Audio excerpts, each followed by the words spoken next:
Madam సినిమాలో dance ఎలా అనిపించింది మీకు? డాన్స్ అసలు ఇరగదీశాడు Ram Charan. Hip hop movements అన్నీ చాలా బాగా చేశాడు. ఇంకా అసలు అంత రేంజ్లో డాన్స్ చేస్తాడని అసలు ఎక్స్పెక్ట్ చేయలేదు. ఫస్ట్ ట్రైలర్ లాంచ్కి ముందు కొన్ని సాంగ్స్ అసలు ఫ్లాప్ అవుతాయి అనుకున్నాం, కానీ ఇప్పుడు మూవీ అంతా చూస్తే చాలా బాగుంది. మేడం ఫైట్స్ ఎలా అనిపించాయి? ఫైటింగ్ సీన్ అయితే స్టార్ట్ ఫైటింగ్ సీన్ హెలికాప్టర్ సీన్తో వస్తుంది. అది అసలు చాలా బాగుంది. ఆ సీన్ అసలు మిస్ అవ్వకూడదు, కానీ ఈ థియేటర్లో చాలా మంది మిస్ అయ్యారు. ఆ సీన్ తర్వాత వచ్చారు చాలా మంది, ఆ సీన్ మిస్ అయ్యారు. పుష్ప కలెక్షన్స్ ని బ్రేక్ చేయదు.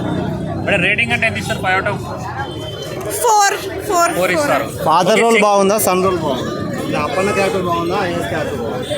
ఐఏఎస్ క్యారెక్టర్ బాగుంది. ఎందుకంటే అప్పన్న రోల్ కొంచెం సెకండ్ పార్టే వస్తుంది. ఐఏఎస్ రోల్ స్టార్టింగ్ నుంచి ఉంటుంది కాబట్టి ఐఏఎస్ రోల్ చాలా బాగుంది. మేడం ఎక్కడైనా లాగ్ అనిపించిందా? ఓవరాల్ చాలా బాగుంది. లాగ్ అనిపించిందా? త్రూ అవుట్ ఎంగేజింగ్ ఉందా?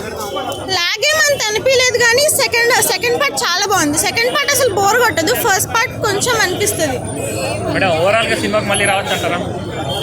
2 times చూడొచ్చు. ఫ్యామిలీతో రావచ్చు సినిమాకి? పక్కా ఫ్యామిలీతో రావాలి. మేడం బ్యాక్గ్రౌండ్ మ్యూజిక్ ఎలా అనిపించింది తమన్ గారిది?